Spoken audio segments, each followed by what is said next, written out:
How to change clock font on your Samsung S24 FE lock screen.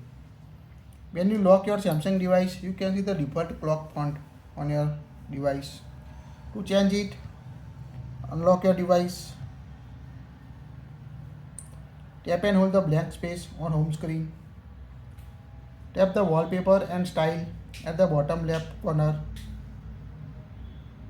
tap the lock screen wallpaper on the left side. Now at the top you can find the clock font, tap on it.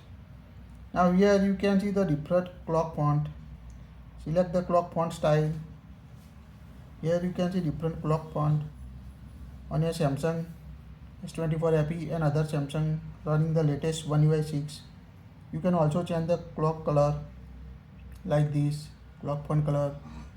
So select the clock font and a clock color, customize your favorite also. Tap on a done. Now tap on a done at the top right corner. Now lock your phone and you can see change the clock font on your Samsung S24 FE and other Samsung device. That's it.